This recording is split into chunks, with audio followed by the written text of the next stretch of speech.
So there was a day since Ethan Klein. There was poop. Days since poop in Ethan's studio. 0.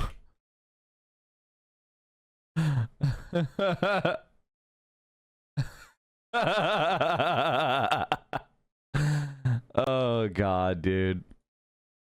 I heard that he had his dog licking his tattoo.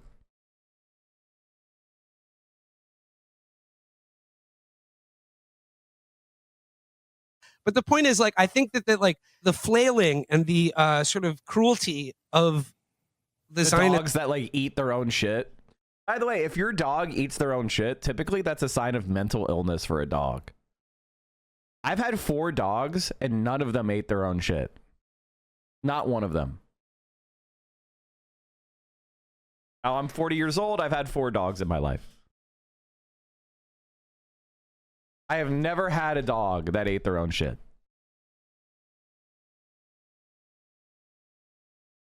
Now, it doesn't mean that if your dog eats your own shit, you're like an evil person or something. It just means typically one of 2 things. 1, they were like mistreated at the breeder or wherever they were adopted.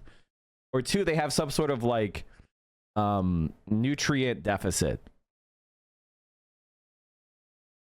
So like you need to make sure their diet is providing them everything they need.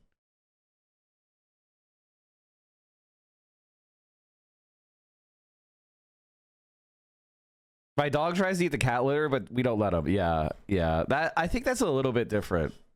It's like dogs try to eat like out of the wastebasket in the bathroom. It's weird, but you know, they're scavengers.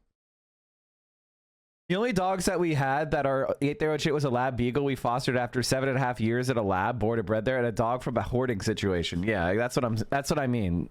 My dog does eat shit, but that's because she was a stray for 2 years. And yeah, exactly. See what I mean? It's like not necessarily your like. It doesn't mean you're an evil person. It's just that there's an issue that needs to be addressed. Caitlin Johnstone released a pretty good short article today. Liberals believe in nothing and remember even less. Yeah. Human shit in the grass near my apartment. Yeah, that's not quite the same thing. I'm talking about eating their own shit. This project in this country and how quickly like both parties and like our entire government is like getting on board with just trashing all of our civil liberties and constitutional freedoms in service of protecting the reputation of this fucking pariah state that nobody wants anything to do with. I saw something Ali Abunimah posted the other day about how difficult it is getting for Israel to get anyone born in the West to make aliyah to Israel. I've heard that if you scold a dog harshly for pooping the house, they'll eat their own shit to cover up the evidence. Yeah, that sounds about right. Like if you're such a lazy piece of shit that you're not taking care of your dog and you're not training them and you're not letting them out when they need to go, like you have to, when you have a dog, you have to regularly take them out. You have to walk them multiple times a day. You have to give them a place where they can run and relieve themselves on their own. Like that's on you. Like, think about how many times you go pee or poop in the course of a day, right? You poop at least once a day if you have a healthy dietary system. You know, if everything's working well and you're eating regularly, you know, once a day poop is pretty normal. Maybe once every other day, but that's not great. And dogs have a shorter digestive tract, so they probably need to poop at least once a day, if not more, especially if they're small.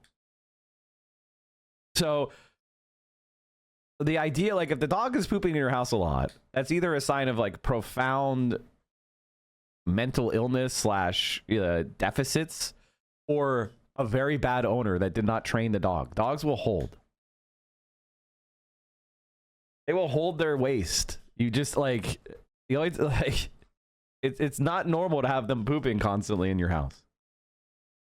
The other thing is, can I say this about Ethan Klein? This is really interesting to me. Like, accidents happen with pets, right? It's one of the good reasons to have a pet is because it teaches you to be normal around gross things. It's like, okay, the dog shit in the house or the dog puked. or there was a hairball, or they spilled their food or whatever, right? Or they got muddy and they ran in the house.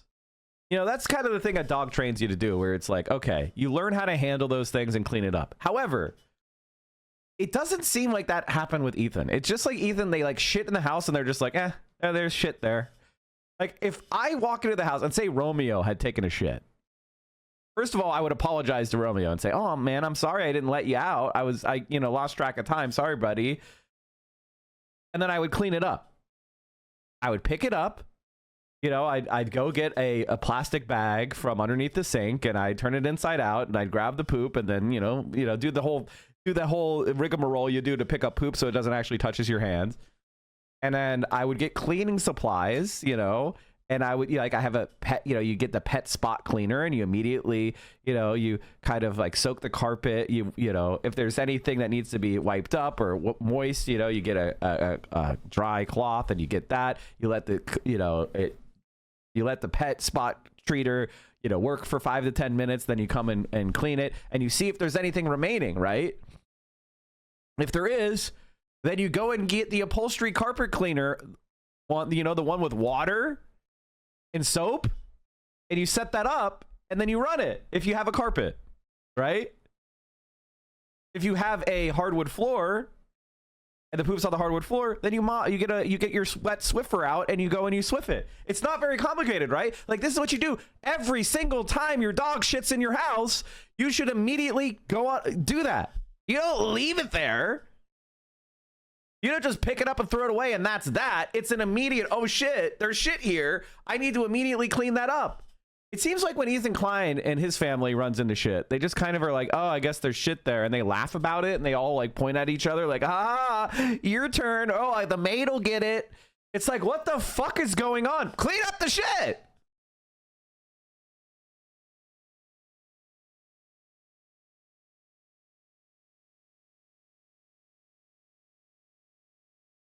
I show Speed's immaculate vibes.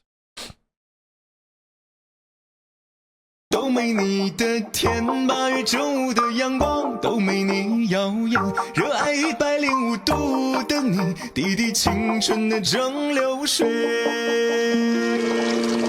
Super Idol 的笑容都没你的甜，8月正午的阳光都没。I show Speed's having a blast in China, which is great. He's a really good streamer, man. He's a really, really good streamer.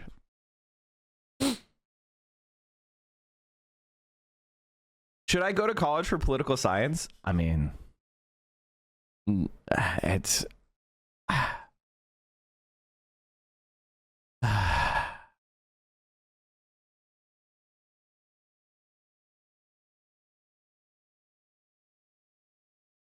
How do I explain this? College is now a luxury item. And political science degree, as somebody who took a lot of political science at college, let me just say this.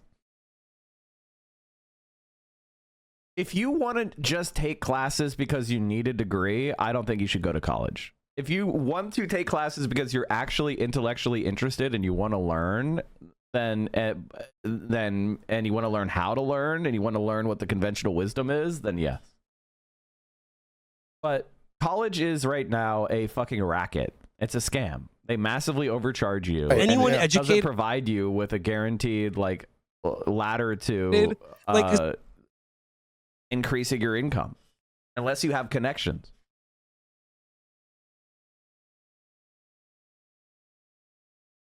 Should I go to law school? Do you have like $250,000 or more?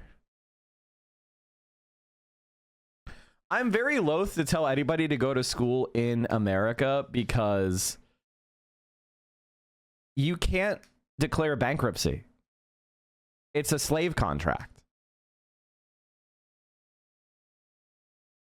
Like if it was like any other debt where you could declare bankruptcy if things went sideways, then I would be okay with that. But you're in America where the going to school is a slave contract. So like I can't feel good recommending anyone sign on that fucking contract.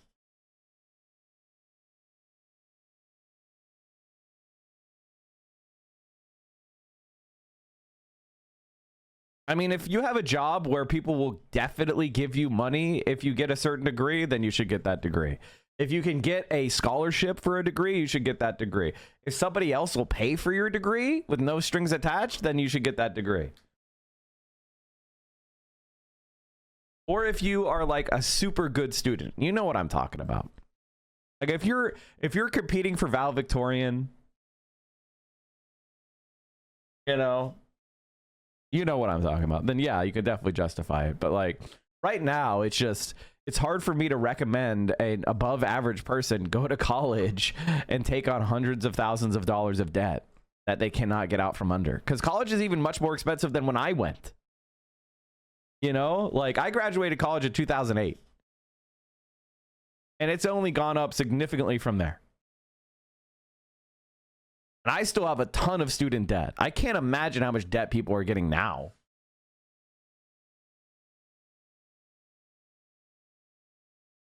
I basically pay a mortgage in student loans.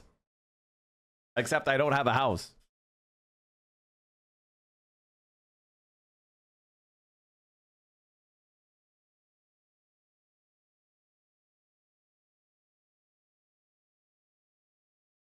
How haven't you paid that off with streamer bread? Why would I? It's low interest rate loans. Why the fuck would I do that? Why would I just give all my money to on a 5% loan? That's crazy.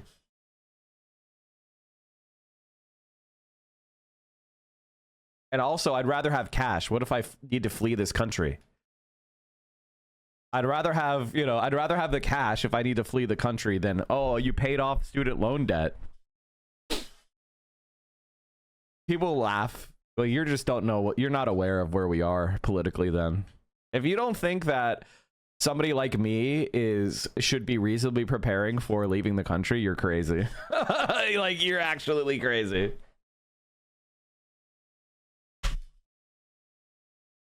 I'm not, by the way, I'm not doing some persecution complex so you feel bad for me. It's just, I am knowingly aware of reality. And therefore, if things escalate a bit more than they are now, then I will leave for the immediate short term because there's nothing that I can do. Like, you know what I mean? Like, I can't stand up against the state on my own. Like, are you crazy? The signal for me, my Rubicon is if they try to ban DSA. If they try to ban DSA, then I'm gonna leave. So everybody has your own Rubicon. That would be my Rubicon. I mean, I would keep streaming. I would just go to a different country. As long as I'm not banned on Twitch or YouTube, I'll keep streaming. But I would say the first arrested reporter, they've already done that.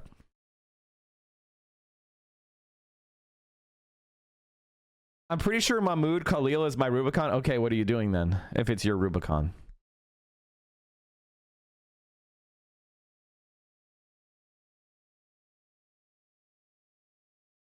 If I got banned on Twitch, would you stream somewhere else? Yeah, I'd figure it out.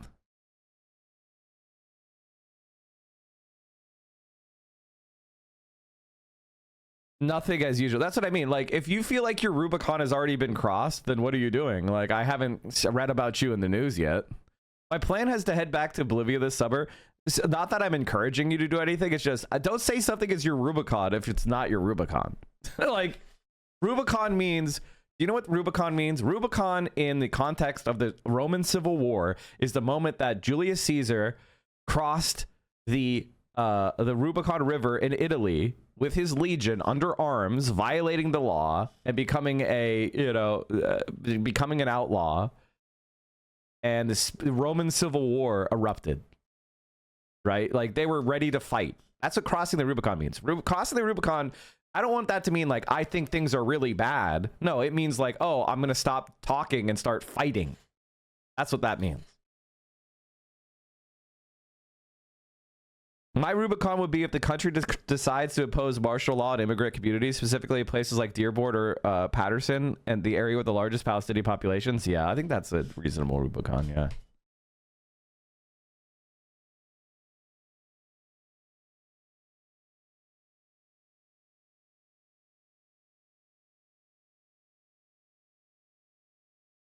Because like the only people who move to Israel are from like former Soviet states, and they don't want them. But like they're experiencing a huge brain drain, and they're not meeting their quotas because of how rotten and evil their fucking country is. The fact that nobody wants to live there.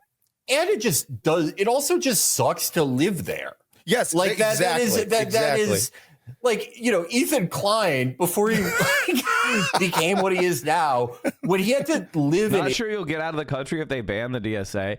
There'll be signs. There'll be signs. All I have to do, like, unless they decide to target me first before they ban DSA, then that would be too late, right? But there'll be signs. I'm not that important, right? Like, I'm not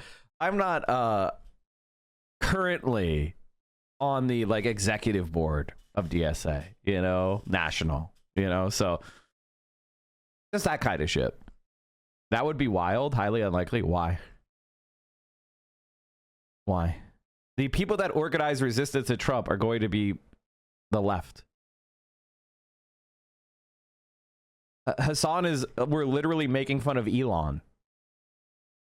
Like, we are definitely some of the first people that are going to be targeted. You're crazy if you don't think so.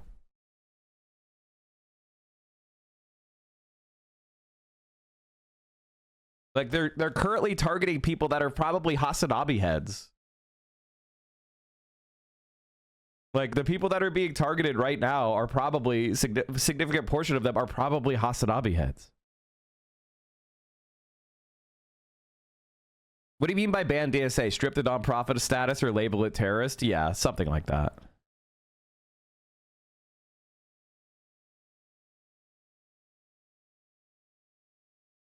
Israel to like marry the first girl who ever touched him. Yeah. he would constantly complain about how much it sucked and how excited he was to leave. Matt, I know he's got smoke with you. Felix, I know you're aware of him, but I just got to ask, who the fuck is Ethan Klein? Ethan Klein is a famous. He's a famous YouTuber. He actually, do you know the Bolt guy? For what? What did he do on YouTube? Well, okay. So he's kind of the reason. He's kind of the reason that like fair use as a concept exists on YouTube, because him and his wife like made these videos making fun of this guy, the Bolt guy, who Michael Hudson originally showed me, who made these hilarious like skits that were like a mix of parkour and pickup artistry. I remember the Bolt guy. Yeah, the Bolt guy's awesome. I love the Bolt guy. And history has vindicated him. Yeah. Also, like, it works to like go up to a girl and be like, "Think you could catch me?" Like, I've put up Wilt Chamberlain numbers doing that. And second, you know, he's a way better person than Ethan Klein, it turns out. But if you're in real life and you do a backflip, people are gonna be like, "Whoa, that was cool." They had a really. If you're in real life and you're Ethan Klein, people are gonna be like, "Ew."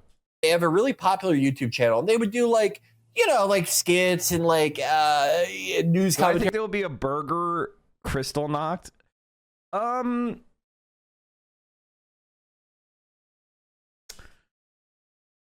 Basically, what I think what's going on right now is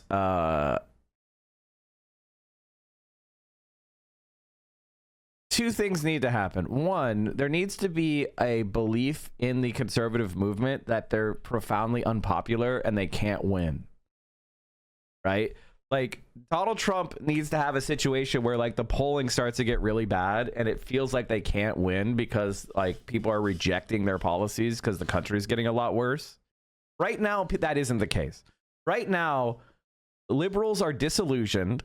Moderates are kind of just going about their business because they haven't felt any effects from Trump being elected. You know, like everybody who's apolitical and is like, elections don't matter. Who gives a fuck about politics?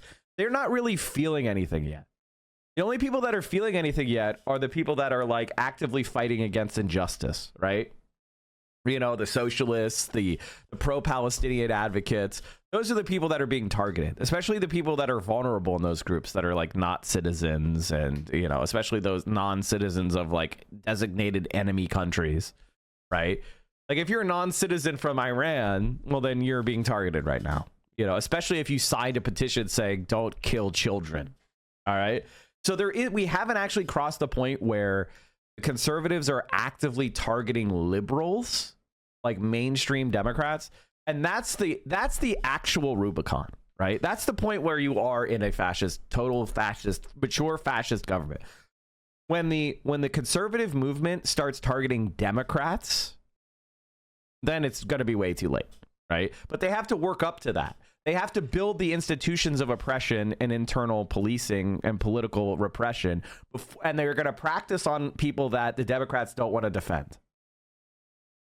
Right? So we're talking about illegal immigrants, trans people, foreign nationals saying Israel is bad, pro-Palestinian advocates, socialists. Like, the Democratic Party is not going to say anything for any of those people, right? And then if there's like some sort of economic contraction, like say, for example, Trump successfully causes the economy to crash and the stock market to crash, right? And, we have a big spike in unemployment. The economy looks bad. People are losing billions of dollars in the stock market. Crypto's crashing. Donald Trump is going to then turn up the repression and start targeting Democrats, right? He's going to be like, AOC and Bernie Sanders are working with the, Iranians to destroy our economy. Like, if you start seeing stuff like that, it's already way too late, right? So what I'm looking to see is, how does the country react, and how does the conservative movement react when the economy crashes? Right. So I think the economy is pretty much crashing already but it hasn't shown up in the numbers. I think the first company to really start to crash will be Tesla. And that's why I'm interested to see what Donald Trump's going to do. Right. So like when the economy starts going in the red and everybody's yelling at Trump, is Trump going to lean into his like sycophantic yes men and do repression? Or is he going to panic and run towards moderating his positions because he wants to be liked?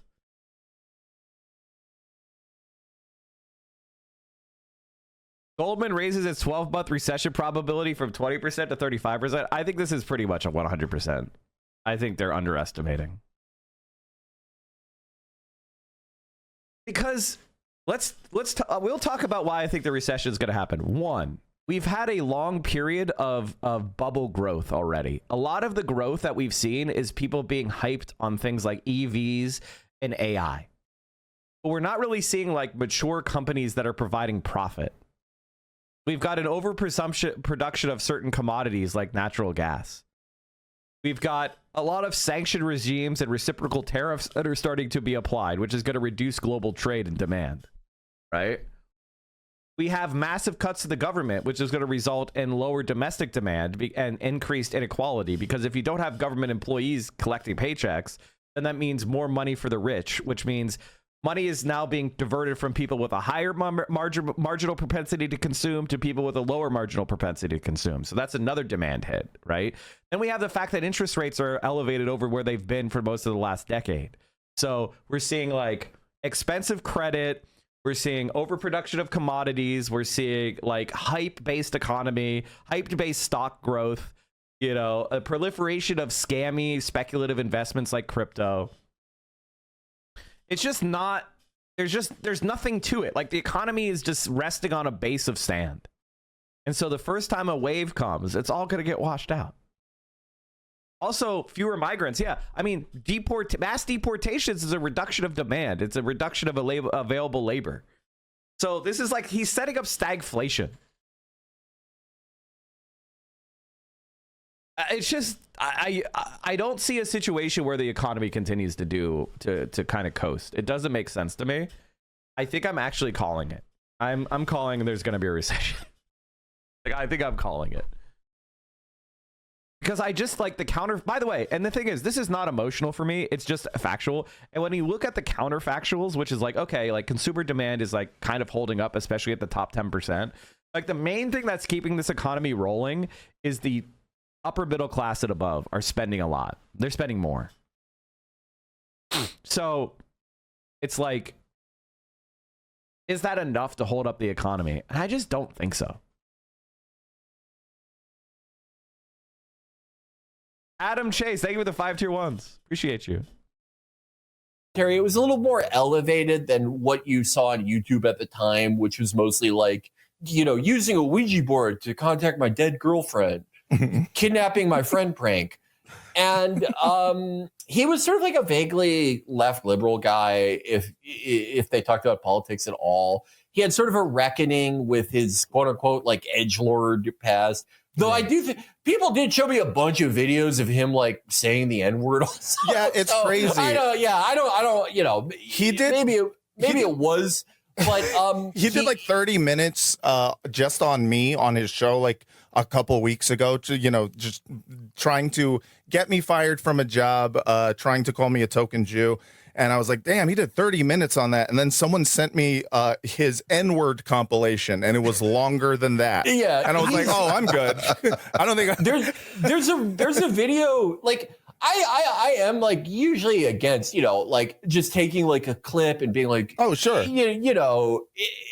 For the most part. But there was one clip I saw where he's watching a video about like a girl who got her leg blown off. Oh, the Boston bombing thing. Yeah. And he's like, her pussy's got to be bigger for an N-word like me. And it's like, what the fuck is it? What were you doing? It is. I don't know. He had an interesting theory of how to make content. Yeah. Like he had a reckoning where he was like, I'm sorry for my edgelord past. He had a podcast with Hasan. Yeah. And then there was a falling out because the falling out happened because Hasan was like, Israel is committing war crimes and genocide, and Ethan Klein was like, but the only woman who ever touched me is from Israel. They could do no wrong. If women feel like they need to date Ethan Klein to escape this country, it must be not so bad. Like, that's Ethan Klein in a nutshell. Ethan Klein and Loner Box. What they love about Israel is that the women are so desperate to leave that they'll date men like them. Ethan was like, he was one of these like, I hate Netanyahu and I hate the occupation. Right. But we have to not demonize people, Yeah, guys. I do that, yeah. And now he's like Ross Glick now. He's just like the pretense has gone away. It's crazy. Go ahead. But he is like an incredibly, before this, he was like an incredibly foundational and like very popular YouTube figure. And one of the most well remunerated. His wife, who is the one who's like, she's always like frowning and dressed like Pootie Tang on their show. They made this clothing brand called Teddy Fresh, and their logo is like, like a teddy bear that's cool. And they made like tens of millions of dollars through all this, which makes all of this so funny. He's been having like a year-long panic attack over like Hasan and now Matt, and he's posting to his stories on Adderall like 40 times a day. I got posted on there once. I wanted to tell him that I've like lost a lot of weight since then, and I was abnormally fat that year, and I want to do reshoots of that. Dude, yeah, he fucking. On the stream where he like did 30 minutes just on me, they put me on the thumbnail, and it was like a headshot picture. And they like maybe an hour before the stream started, they changed the picture to something less hot.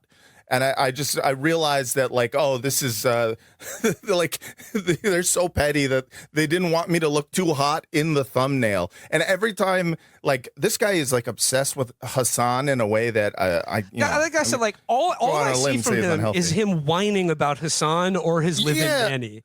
One of my favorite like Ethan's live-in nanny, not Hasan's live-in nanny. Psychotic, just like your kids haven't had dinner story posts I saw from him. It was like a screen cap from a video of Hasan where he's like in a bathtub. And it's like, he's like, oh, you know what? His glasses are fake. They don't even have prescriptions in them. he's like Mr. Skin for Hasan. Yeah. There's so many like near nude videos of Hasan that I would have never seen before if not for Ethan. And he's like, look how stupid his cock looks in this. Yeah, he wanted to be. By the way, that's not even a joke. That is not even a joke. Like, I know it sounds like a joke. It sounds like an exaggeration. It's not. It's just an actual description of Ethan's behavior. I mean, they did a whole segment on Hasan having his armpit in his fucking PFP. Could someone give me a clip of that? Can somebody, because I don't want you to think I'm joking. I'm not joking. They are all sitting there in a circle masturbating at the H3 studios. Okay, that's an example of exaggeration. I think,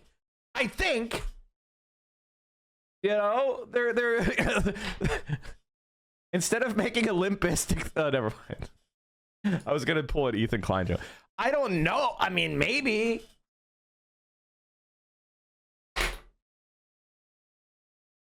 Ethan has tried to replicate the pictures repeatedly, but has flopped everything, so it's really sad. Oh my god, please send. Please send. Like, the thing about... I've kind of noticed this about Hasan's haters. Like, there's people that dislike Hasan, and they'll occasionally, like, snipe at him and go, like, champagne socialist, he sucks. And then they'll go back to being normal. And then there's a type of person who's, like, a bottom in denial bisexual man. Like Ethan Klein, or just an outright, you know, bisexual, openly bisexual person like Destiny, and they get psychosexually fixated on Hasan, like right-wingers who get fixated on AOC, right? And they're like, I bet you, oh man, look how sexy you look, you dumb whore. Like, that's the level of, that's the Ethan Klein Destiny's kind of fixation. It's the same thing as like the you know, Elon Musk and the way he treats AOC as well. He'd be like, AOC is so beautiful, and it's just like with a laughing crying emoji. It's like, Jesus Christ. It's like, it's off-putting whenever somebody's super sexually into someone and they're not getting the like reciprocation they want, and then they go off the fucking deep end. That is probably the most uncomfortable type of emotion for people that are well-adjusted. I'm not saying I'm the most well-adjusted person. I think I'm a little bit too blunt. I'm a little bit too open with my thoughts. I'm a little bit too cutting and, you know, I would say acid-tongued. I'm a little bit too, like, honest. Like, I need to learn tact, which I would never will. But, like, that's, like, my problem is I'm a little bit too honest. I don't sugarcoat things.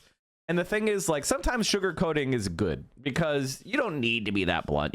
Because you're gonna hurt the person, and then when they're hurt, they're not gonna be able to operate. They're gonna be constantly they're gonna be stroking their injury, right? Because you hurt their feelings. Whereas you could deliver the same information in a way that protects their ego. And so the fact that I don't do that is not a sign that everyone else is wrong. It means I'm wrong for not understanding human psychology and operating with that in mind.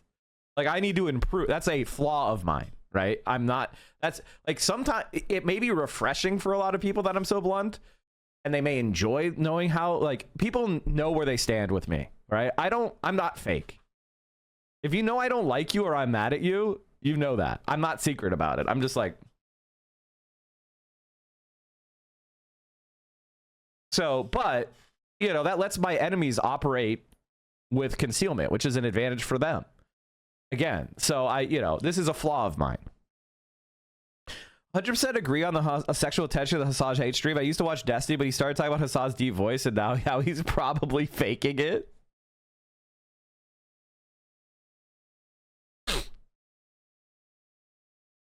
Yeah, sometimes I get a little bit nasally. So I you know, I have to, like, it's when I get like I have like really overactive salivary glands, like, and so I have to make sure that I'm like, when I'm yelling, that I don't allow it to like get nasally. I also drink a lot of water because it protects your throat when you're speaking a lot. Mr. Hands for. Okay, yeah. I appreciate your level of honesty and directness. I think someone like Bad Hasbara's vibes throw me off. You do a great job of towing the line. Bad Hasbara is my id, right? Like, Bad Hasbara is my intellectual id.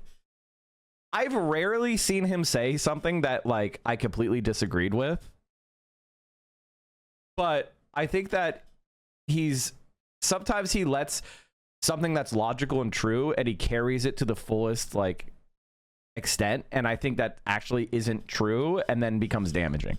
So I use Bad Hasbara. Like, Bad Hasbara is somebody who I would say I look at who is got a different opinions than me and different takes than me, who I respect nonetheless. Even though he probably wouldn't feel the same way. Like, you know what I mean? Like, I don't even care if he likes me or not. Like, that's the thing. Bad Hasbara's takes are good on the merits. I don't care if he likes me. I'm going to tell you that they're good on the merits. And most of the time, his problem is he's disconnected from the political movements of America. And so when he starts opining about like what those movements should do or what's wrong with those movements, it's like, well, he's just talking from internet knowledge, right? So he doesn't really know what he's talking about there. So I feel very comfortable disagreeing with him, right? I mean, he's never shit on you. He probably likes you. I think that he probably thinks that I'm fine, but I don't know. You'd have to ask him. He's like, I honestly don't know what he thinks. I've talked to him occasionally, and usually it's because I'm like, keep it up. You're cooking. Like, I'll message him on Discord and just be like, you're cooking, and that's it. Like, we're not. I wish we were, you know, better friends. That would be great. I'd be in favor of that. But as far as like, you know, internet, the thing about being on the internet is you can only have so many experiences with people that don't believe in anything and are just desperate for clout, where you start to be like, all right, you know, just because somebody has a couple of good opinions doesn't mean they're a good person. You know what I mean?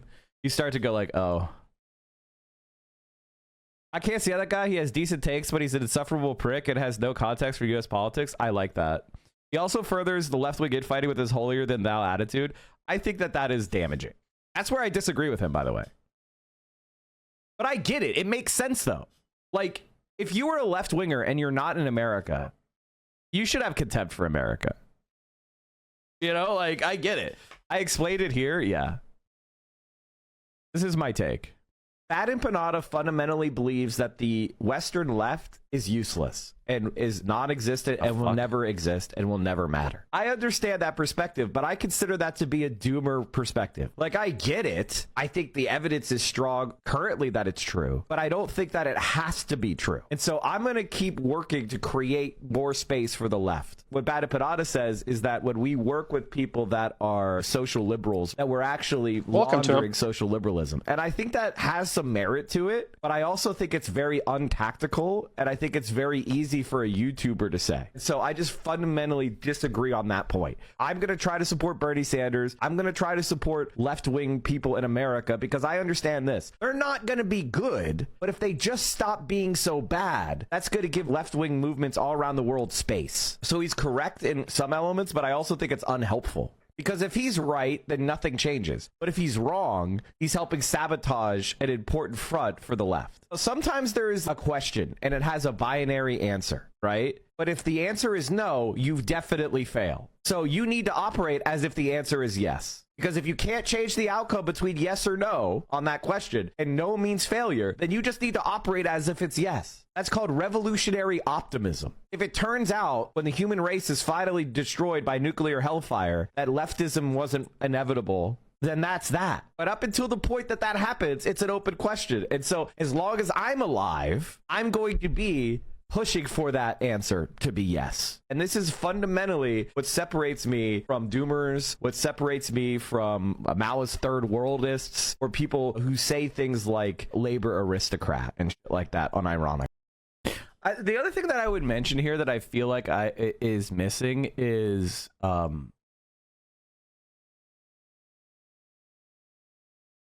critique is incredibly valuable. But comparison is the theft of joy, right? Like, when you're using other historical events to compare to your historical event and going, their historical event was better, you're not actually doing anything, right? Like, you are just giving yourself permission to be a liberal, which means, and when I say liberal, I mean a person who doesn't do anything, right? Like, what is the essence of liberal politics? What does it do for liberal voters? Liberal voters are looking for two things. One, you're going to be okay. And two, what you're doing is the right thing to do. Keep it up. That's what liberal voters want to hear. Okay? You're going to be okay, and what you're doing is A-okay. That's it. They want that kind of reassurance. It is an anxiety thing. I don't want you to think that. And sometimes there is a form of leftism where you're like, well, you know, listen, I am a revolutionary socialist and there is no revolutionary socialist party in this country. So I'm just going to sit back and wait. And it's like, no.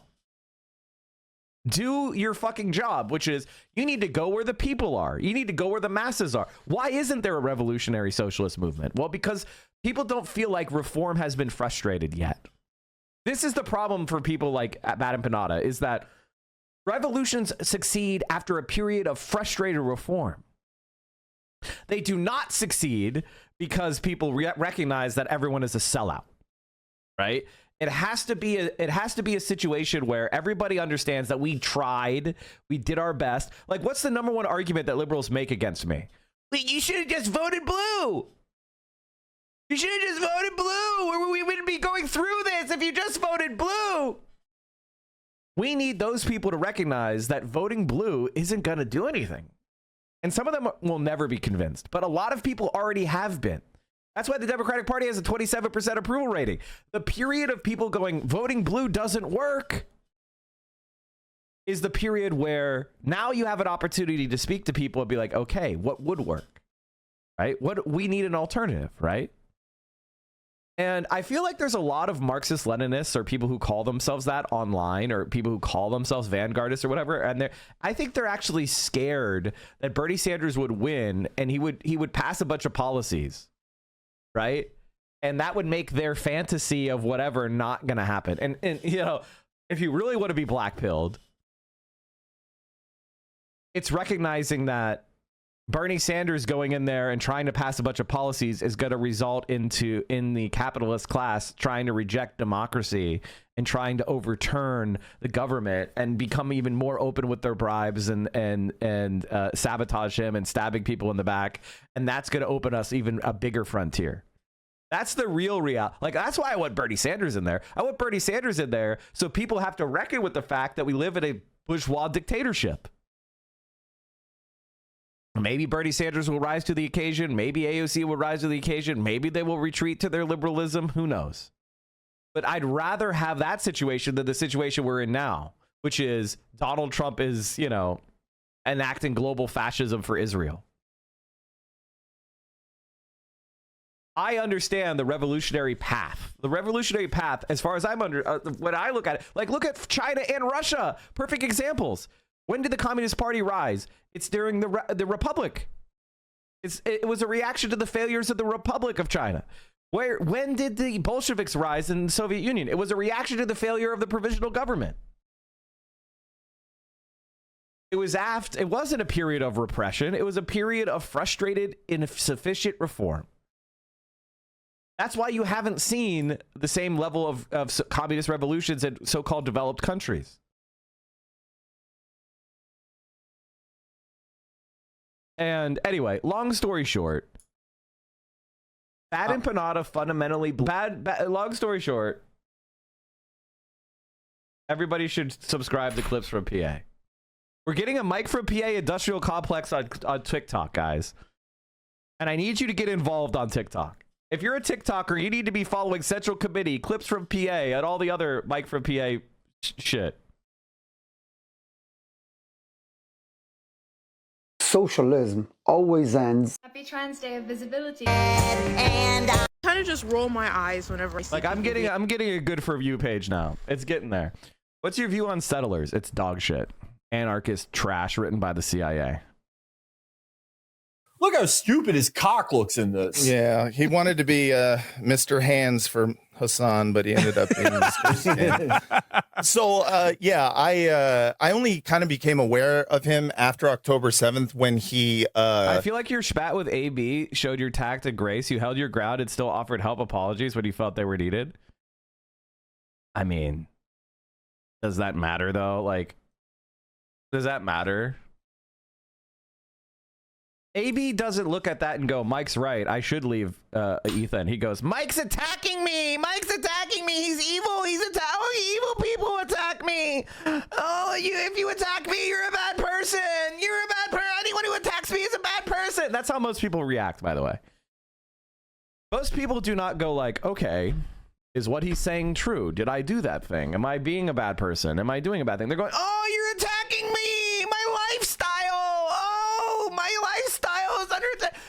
don't think I should be able to have an Audi. You don't think I should be able to have a Rolex. You're attacking me. I can't own a nice apartment in LA. Oh, you're attacking me. You're ruining my life. That's what they think. They don't think like, oh, I am actually helping a genocidal fucking propagandist. And Mike is right that I could leave this job and probably be successful. Right? Like, they don't think like that. They're just like, I'm under it. You're making people not like me. You're my enemy now. That's what people think. Should AB quit? Yeah, of course he should. You know, I had like kind of seen the face before, but I thought the point was to talk, not to talk to AB, but to talk to everyone else in the vicinity. Yes. Yes. Absolutely. Absolutely. I didn't say that to AB to try to like change AB's mind because I knew he would react the way I just made fun of him, right? You're attacking me. It's not fair. You're making me feel bad. You're making people not like me. I knew he would act like that because if he were a mature political person, he would have left there a year ago, right? Like if he was somebody who had values, he would have quit Ethan Klein's show a year ago with Hasan. You know, and he, like if he believed in anything, the same thing with Dan, they would have left. The moment it was clear that he was, you know, going to break up with Hasan over the genocide and he was going to lie on Hasan, they would have left if they believed in anything, right? So the fact that they're still there is already signs that they don't give a shit about anything but themselves. And they only adopt these kind of like a lot of people say that left-wingers or liberals do virtue signaling, and it's right. A lot of people, it is virtue signaling. And you separate the people that are doing nothing but virtue signaling from the people who actually believe in it, with the people who actually risk anything, right? And people like AB and Ethan Klein hate people that are willing to risk anything over their values. That's why they're so gleeful about the people being deported for, you know, and losing their student visas and losing their green cards. They're gleeful over it because they like to see people who have principles suffering for their principles because it justifies in their mind not having principles because you don't think like them. They're sociopaths. So like when they see somebody have principles and thrive, that pisses them off because it goes against their conception of the world, right? Which is you have to sell out in order to succeed, which is why they sold out, right? That maintains their ego. When they see people that didn't sell out succeed, that pisses them off because they're sellouts. So then they feel bad about themselves because they look at themselves and go, I sold out, but I didn't have to.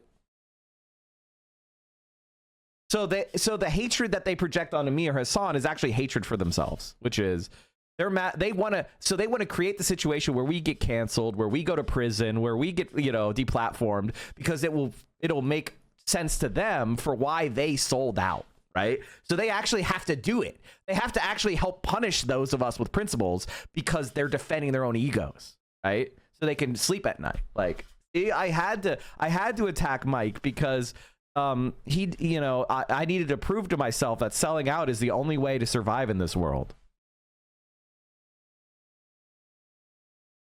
You can't be principled and succeed. No. You must be a disgusting sellout to succeed. So I'm going to make sure that you suffer. And so like, I wanted you guys to see that, right?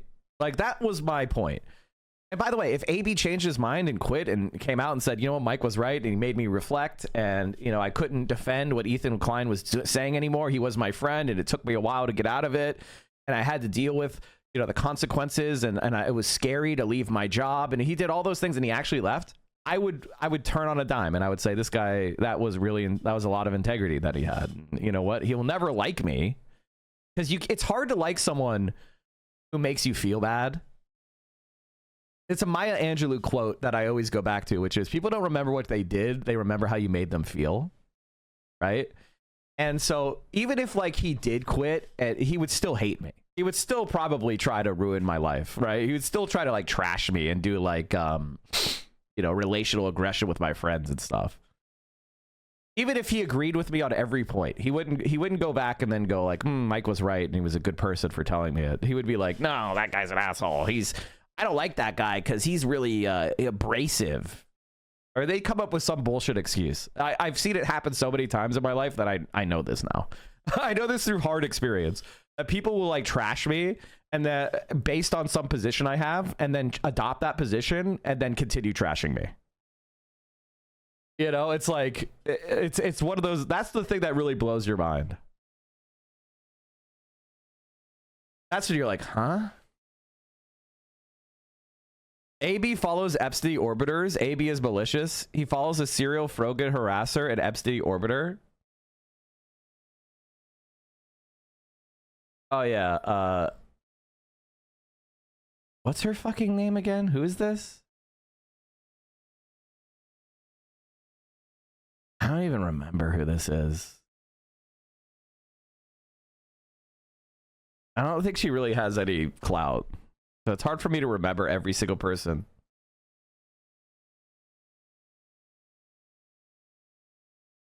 Like they're kind of like this part of like Destiny's orbit is mostly people that like lolcow content. They're not really political. They more like the bottom tier internet drama content. They're, you know, they're the what's his fucking name? Ethan Ralph something? I can't remember. You're Sam Hides, you're kind of like the boogie content, like that weird lolcow shit where they try to like find someone who's autistic and weird and like obsess over them. Like that's kind of more their content. All right, let's finish making fun of Ethan Klein.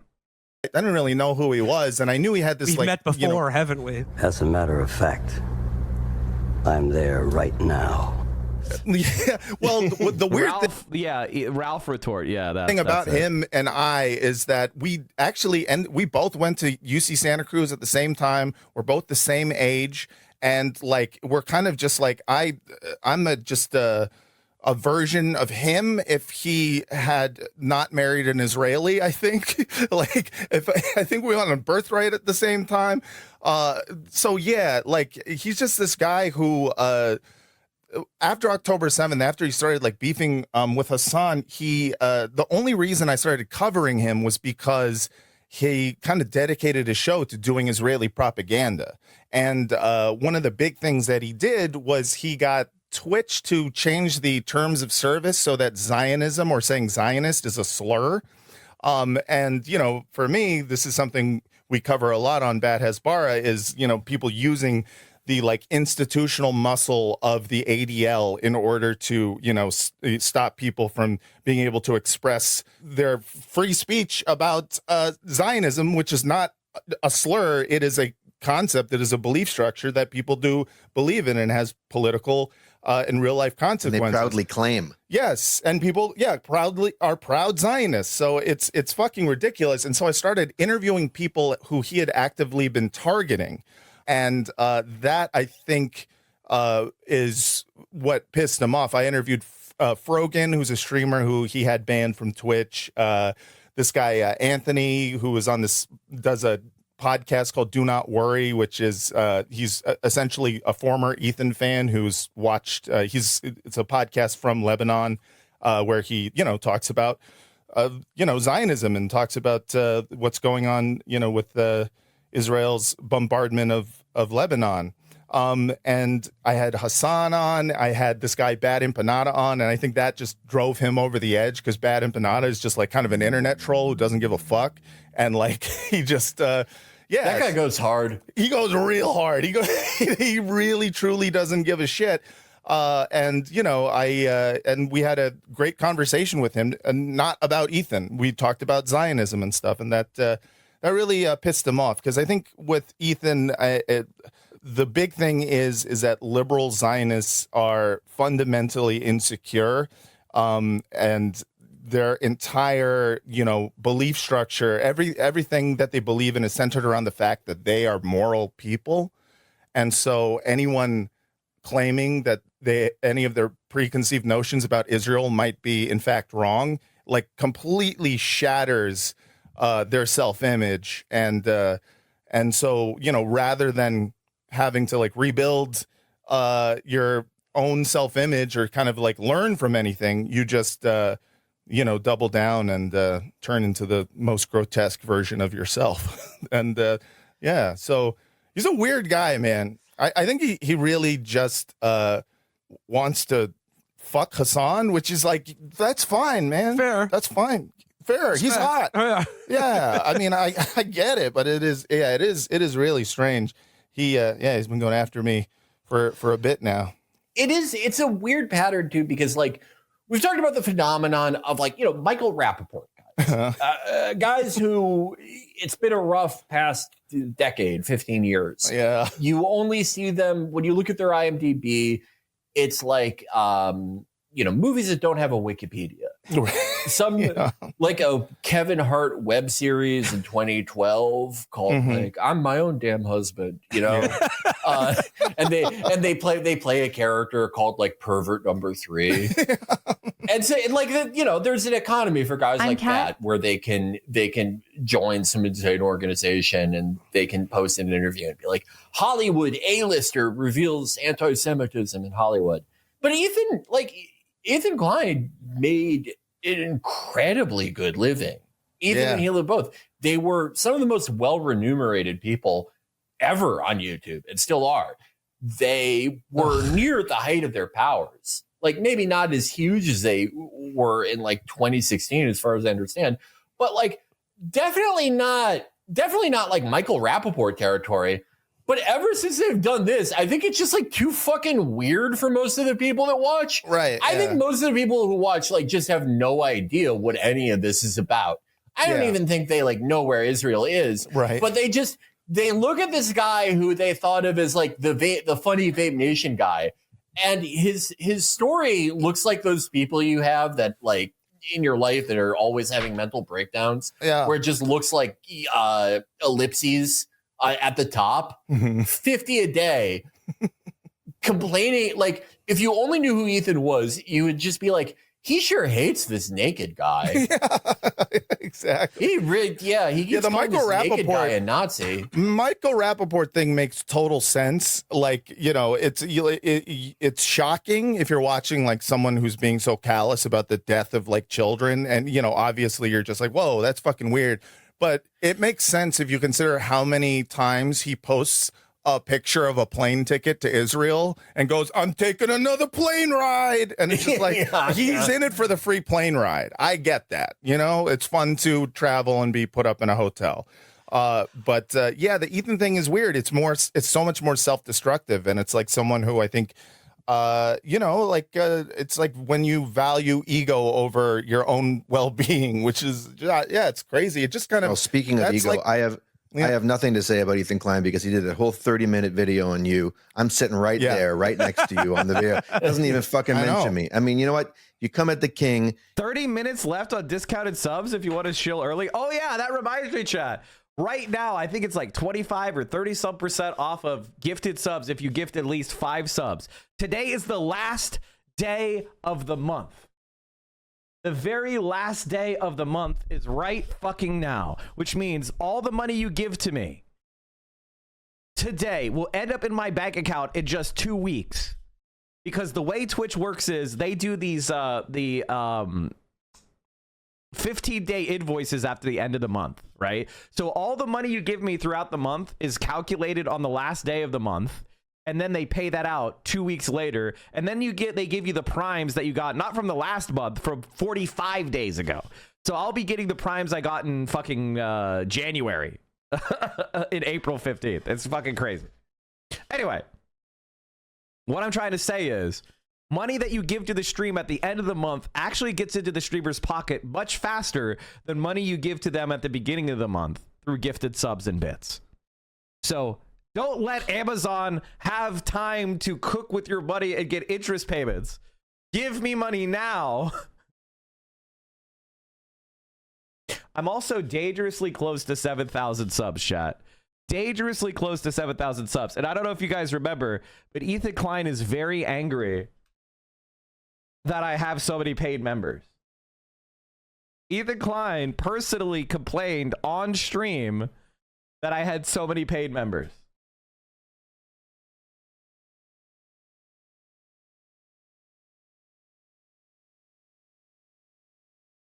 Hold on, let me see if I can find this. Let me find this post. I want to show you this post. It's very funny. Mike from PA, who is as hideous on the inside as he is on the outside, which is rare. Mike from PA, enemy of the show. AB doesn't know me, by the way, chat. AB posts on Twitter. I don't even know Mike. Dick riding communist. Bad Empanada, Mike from PA, and Frogan. Fierce warriors. People like all these fucking journalists, Mike from PA, all these people, they are fucking co-signing. They are participating and they are reading this type of deranged, inhuman cruelty. She's hyping up Mike from PA, who is literally the picture of like, oh, this man is, he is not a healthy man. I'm calling out supporters of Snark, such as Mike from PA and all these leftist commentators who think they can get one up on me by sicking and participating and legitimizing the most crazed psychopaths. What's your guys' favorite Reddit page, by the way? My favorite Reddit page, because I think it's really well moderated and largely pretty fair, is Leftovers H3, I think is what it's called. Right? Leftovers H3. Like, they don't, like, they just hold people like Ethan Klein accountable. And when somebody goes off the rails and like says some threatening or weird stalkery shit, they get banned. And that's the way it should be. If you violate the bound, like, it's one thing to criticize what Ethan Klein says on his many streams. It's another thing to like target his family. Now, Ethan Klein has no problem targeting random people and stalking them and sicking them on random commenters. I don't believe in that. I think you should focus on the people with millions of subscribers.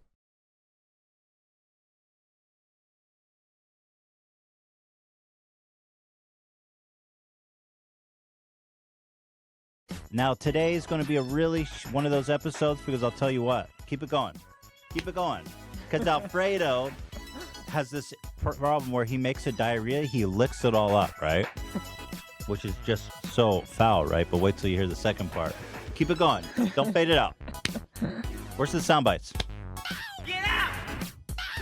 So he laps up the diarrhea before bed outside. And then at 4 a.m., he starts puking diarrhea. Wow! And so, first there was a big, huge puke at the foot of our bed. And I was just gonna... Okay, you guys can... You could see what I mean? I don't know. He just mixed up the lie. He said that he lapped up the diarrhea from outside, and then he forgot he just lied about that. And he's like, there was poop at the end of my bed that he ate. How many shits do you think they just let rot in that house? That's crazy. Anyway, back to this. On the internet. People tend to hate people who are successful. No, I don't think that's true. I don't think success is what makes people hate you. I think it's success in spite of your efforts. You know what I mean? Like, when someone succeeds and you don't want them to succeed, that causes bitterness. That causes you to be a hater. Right? Like, if I was failing, you think Ethan Klein would be bringing up 10-year-old articles to try to say that I did X, Y, and Z bad thing? If I wasn't one of the more successful political streamers on Twitch, do you think any of these people would give a fuck about me or bother insulting me? I mean, every time I look, he has between 7,000 and 8,000 paying members, which is pretty disturbing, but... Chat! We are currently, this is the last 30 minutes of a major discount on gifted subs. We don't want Ethan Klein to see us below 7,000, okay? We're dangerously close to hitting 7,000. We don't want Ethan Klein to see us dip below 7,000. We're at 69.98 right now. 69.98, okay? So if you give subs, holy shit, Garganimal with the 10 tier 3s. Holy shit! That's like 60 subs. 10 tier 3s. Get in there with the discounts while you can. Oh, we just smashed through it, chat. We just smashed through it. Okay. 7,120 paying members, and it's still coming. Thank you, Ethan Klein. You are my best friend. It is what it is. They would ignore me. I wouldn't matter. But the fact that, you know, we find them stupid and we're not intimidated and we're not scared and we're living our best lives, that's what they're mad about. H3, when they found out your average viewership. 3.8K average. How much? Right now, the past 30 days, 3.8. Okay. Wild. Yeah, I know. Like the fact that they're able to succeed. What I love is, like, if Dan went and tried to start his own channel on Twitch, like right now, he would give his left nut to average 1,000.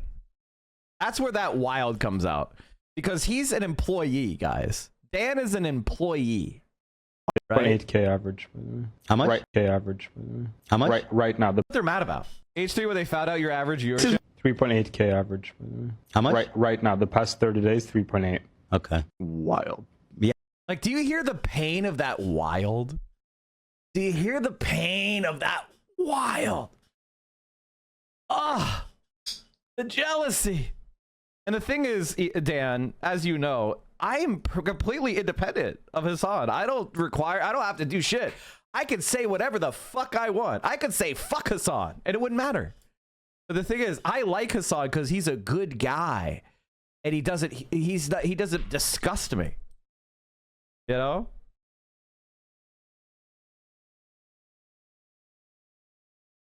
Yeah, I know. Like the fact that they're able to succeed is a condemnation of the entire movement. Mike from PA, who is as hideous. By the way, AB goes out there and says, I don't even know who Mike is. This was posted back on the last week, 8 days ago on TikTok, of just the last 30 days of what they've been saying about me. And AB goes out there and goes, Mike is being so mean to me. I don't even know who Mike is. And they're doing research about my fucking viewership and subscribers on stream. Like a pathetic liar. What a fucking loser, dude. Oh, Mike, I'm such a small bean and mean old Mike is bullying me. What? What the fuck are you talking about? I defended Frogan and Hasan from your anti-Semitism charges. Now I guess that means it's okay to just, you know, do oppositional research with Destiny to try to destroy me. These fucking losers. You best not miss. But if you do miss, at least mention his second in command. At least mention his, you know, oh no, viceroy. At least mention you his should have advisor. taken a stray. I told him this. I was like, you should go after Daniel. You know, he's someone we could the Order get. of Romeo still a thing? We need more shout outs for those entering the order. Oh yeah, that reminds me. I'm going to do a thing for TwitchCon this year where if somebody can prove to me they are in the Order of Romeo, what I want to try to do is I want to get enamel pins of the Order of Romeo, and if you come up to me and you show me your 60 months or longer sub, I want to give you an enamel pin at TwitchCon. Limited run. Order of Romeo. I don't know how many I have right now, but I think I'm going to do that. I'm going to order those, and that'll be like something that you get to get, but only if you meet me in person and if you prove to me that you're 60 months up. Yo, Yankee. So I don't know if I'll even give out one, but we'll see. It's going to be, I'm going to make that super rare. I'm actually coming up with a whole bunch of merch I want to do, chat. I was thinking of doing a Matapacos dog banner, like a scarf, or like, you know what I mean? Like a red bandana, Matapacos themed. I'm going to do a Mike Was Right shirt, probably. I want to do like maybe some stickers. Become an accomplished scientist or die. I want to get a print of that side-eyed happiness cartoon of Romeo, Vio, and the pretzel. I'm putting together like a nice little set of merch for the stream, but I'm also trying to make sure that it's done above board, you know, union print shops, things like that. So I want to do that by TwitchCon. That's the deadline I'm setting for myself. Is Romeo order time-based only, or is there a gifty inclusion? I wouldn't be there either way, just curious. Right now, the Order of Romeo is people that have been here for 60 months subscribers. Because I want to reward the long... I don't want to just be it like you could buy your way in just from money alone. I want it from people that have been here for a long time. But I might open this up. I might give more. We'll figure it out. It's just something that I actually want to do. The sooner you drop, the sooner you could do a future collab with Ideology. Oh yeah, I definitely would love to do that. No worries, Miguel. We know everything you just said is not going to happen at all. Incorrect. I've already created a merch advisory group, and then we are already working on it. This is not just speculation. It's already being worked on. Incorrect. This is my 2024 or 2025 New Year's resolution is I have to get back in the thick of it. Anyway, make it back to making fun of Ethan Klein. Get deported together. I got Daniel, I know exactly how you feel because like during this, when I would go on Hasan, I was like, I thought of myself as the guy in the squadron with the M249. Sure. Where it's like, I'm going to stand out there. I'm going to take fire. You know, I'm going to draw fire to draw his aggro. Right. Because, you know, I have so much experience being yelled at. Some would even say that I like it when it happens now. Yeah. And I said all this stuff. And I only got posted once. It just didn't work. Yeah. I said all this like terrible stuff about him and continue to do so. But it doesn't work. He's like, fuck you. Who has more videos of Hasan taking a bath? Well, I think Matt said this. He's fixated on whoever he thinks he can get fired from something. Right. He didn't start coming after me until he found out I have a job that he wants. And so like that I think pissed him off more than anything else. And he's like, oh, good, I can get someone fired. And that's kind of been his MO. I mean, it's funny the amount of excuses I think a lot of people might, not just Ethan, but like a lot of Zionists make for what is essentially just a campaign to try to disenfranchise or somehow punish people who are pro-Palestinian voices. Like it's at the end of the day, it's his entire MO. He can make up whatever bullshit reason as to why. I mean, he's like, you platformed the terrorists. I was like, bad empanada? He plays video games and talks about Zionism. But you know, it's just an excuse to deplatform people. The funny thing about Ethan is he keeps claiming he's pro-Palestine. Yeah, no, he still so does that. It's so funny. He's always just like, I'm the most pro-Palestine person in the world. Anyways, next topic is going to be another goddamn pro-Palestine person who I think should be put straight to jail. Yeah, I mean, this is your point about like going after people you can get fired. This is giving me an amazing idea. I should just like go to like a sports authority or something and just like pick up some shifts. Yes. And then like make the same posts that I make. Yes. Yes. And just like get fired from that. Thank you for the 521s. Thank you everybody for supporting the stream. We're nearing a level 20 hype train. Holy fucking shit. Thank you everybody who has supported the stream with gifts. That's fucking insane. Thank you for the bits. Holy crap. There's too many people to thank. You guys are the best. I really, really, really do appreciate it. That's wild. Holy shit. We're at 72.58. Holy shit. That's crazy. The hype is insane. Holy shit, the hype. Rochambeau with the 60 bomb.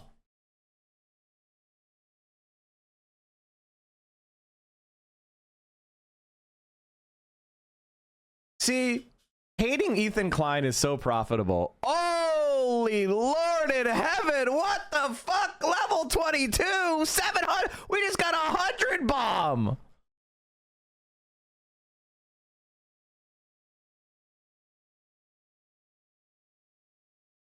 Apparently the USAID isn't completely wrote out. This guy I used to like is posting blatant conspiracy about that region in China. Xinjiang, China, a place known for one thing and one thing only. Grapes. Wade's grapes, of course. Silly, fun, cute little grapes. Not that. Definitely not that. Get that off the screen. Unfortunately, me and Sabbatical couldn't find any grapes today, but we did find police checkpoints, friendly people, and delicious food. Oh, and we were stalked by secret police all day. So if you've come here to watch a video about grapes, I'm sorry. But if you've come here to watch me shit my pants for the next 23 minutes straight, you've come to the right place. Enjoy. How are you? Welcome.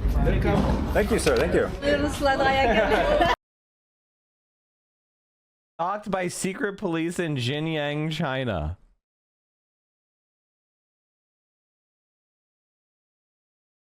CIA slop content. Imagine if Mike was right sticker with big block letters at a roadside or bus stop. Oh, true. That's what we're definitely working on that. Yemeni bus driver defies the American bombing campaign. America bombs dropping right beside him. Not even a flinch. He's got work to do, bills to pay, a family to feed. Trump in America is under his feet. Damn, dude. The Yemeni people's reaction to being attacked by the U.S. is like, go ahead. You can't beat us. And it's like, that level of like bravery and unity is unheard of in the U.S. Americans can't even be, they don't even care that their stupid SUVs are now just running over children because you can't see over the hood. Like, we can't even get people to care about running over 5-year-olds on the streets. Like, we have absolutely no care for each other, and it makes me so sad, dude.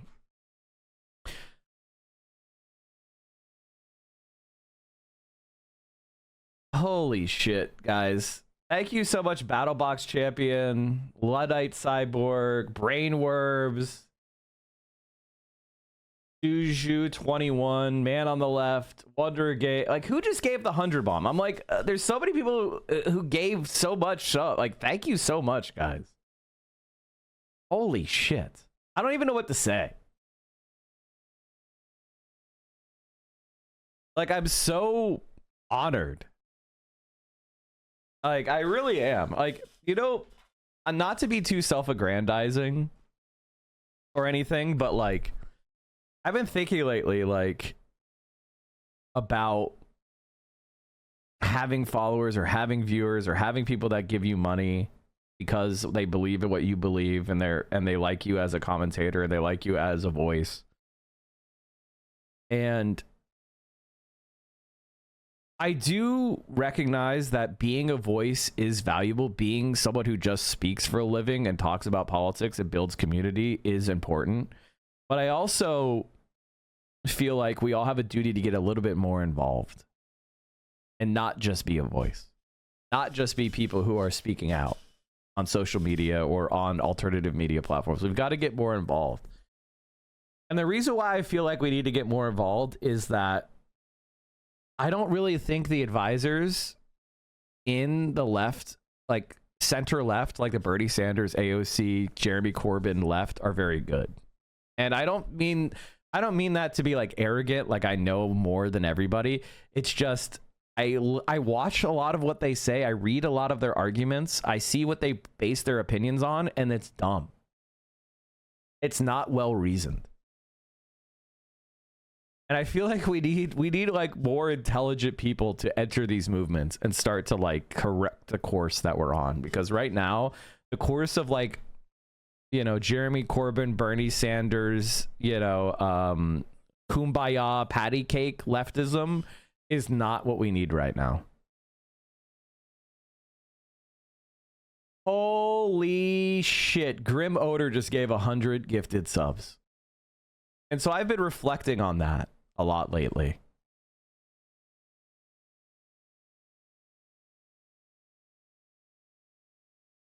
Wildly different country being attacked to bring people together in daily life. That was a hot take. More traffic accidents in Yemen resulting in deaths than the U.S. per capita. No shit, they're under siege. It's an underdeveloped country that's been bombed for a decade, that's been genocided. They clearly don't have the infrastructure and trauma centers and the wealth to buy new vehicles with better safety controls for the driver. I'm talking about the way that we treat each other based on the resources we have. We have tremendous resources and we don't deploy them to reduce child deaths. We say child deaths are worth having the SUV. That shows the depravity of our morality. It's like, and these are facts. Like, pedestrian fatalities rising fast. Data analysis found that while pedestrian deaths during the first 6 months of 2024 fell slightly from the year before, they are 12% higher than 2019 and up a shocking 48% since 2014.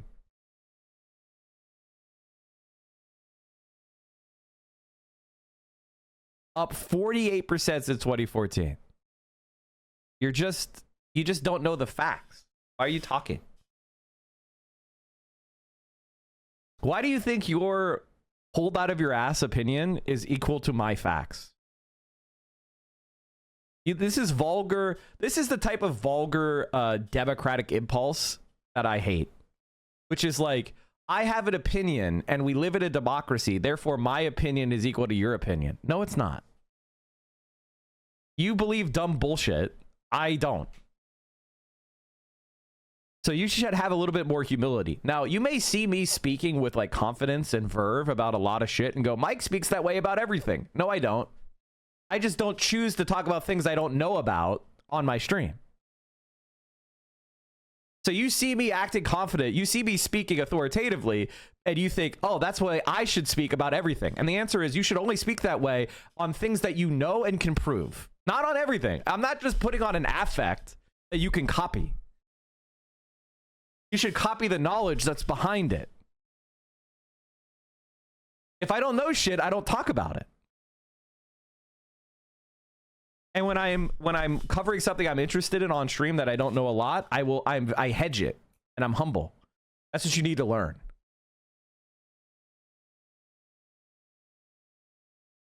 Perfect example of how depraved we are in this country. You can't even bring up reasonable gun control, prevent kids from dying at school without someone making a narrative about personal freedoms. Well, first of all, what the fuck are they even talking about? Most of the time when you own a gun, do you know where that gun sits?